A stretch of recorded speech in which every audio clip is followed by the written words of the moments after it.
Hello and welcome to Capital Online TV. My name is Anita Nderu and these are the stories making headlines.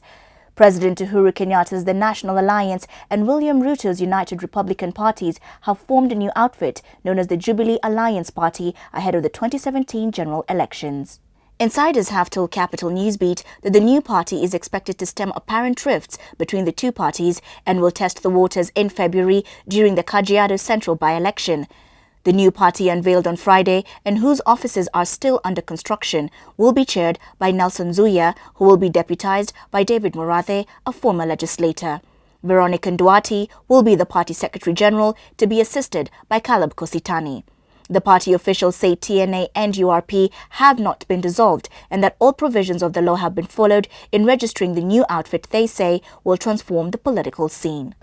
The two parties and other Jubilee coalition partners are in agreement that going forward we shall be working together as one.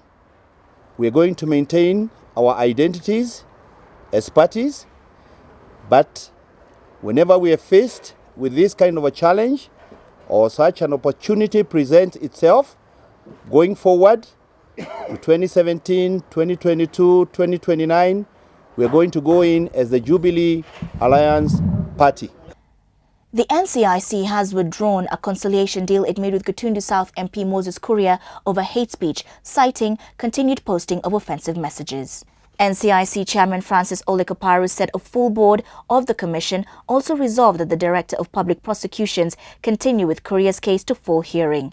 Kaparu said Kuria had shown that he had no intention whatsoever to desist from contravening Section 13 of the National Cohesion and Integration Act, which criminalizes the use of threatening, abusive or insultive words, acts or materials liable to stir up ethnic hatred.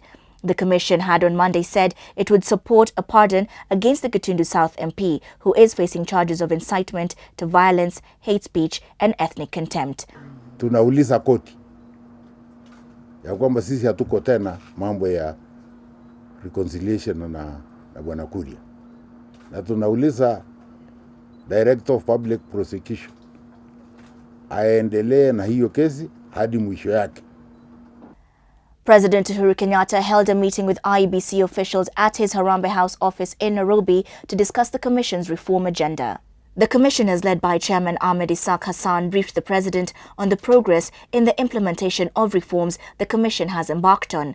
The President encouraged IEBC to work with all stakeholders in the implementation of reforms, saying an electoral body is fundamental to any democracy. The IEBC chairman said after Kenyans enacted the new constitution in 2010, the Commission introduced innovations in the electoral process, especially in information communication technology, to boost its efficiency. And on the business news, Kenya and Tanzania are in February expected to come up with an amicable decision on whether Tanzanian tourist vans will be allowed to pick up and drop off tourists at JKIA. Kenya's Tourism Cabinet Secretary Phyllis Kandie said the decision will be made after a meeting between the top tourist officials from both countries within the period. On December 22nd last year, Kenyan authorities put a ban on Tanzanian registered vehicles from dropping off or picking up passengers at JKIA after claims that local vans were also not allowed in Tanzania's airports and national parks. And coming up next is the financial report.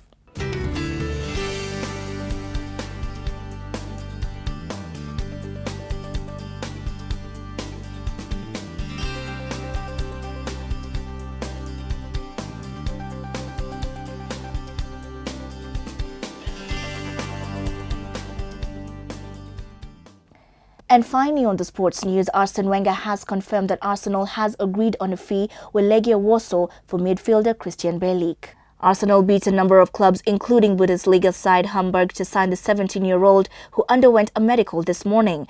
Wenger also confirmed the club is exploring the possibility of signing West Ham defender Winston Reid, whose contract at Uptown Park expires in the summer. And that's all we had for you today. For the latest on these and other stories, do log on to www.capitalfm.co.ke/TV and have yourself an amazing weekend. My name is Anita Nderu.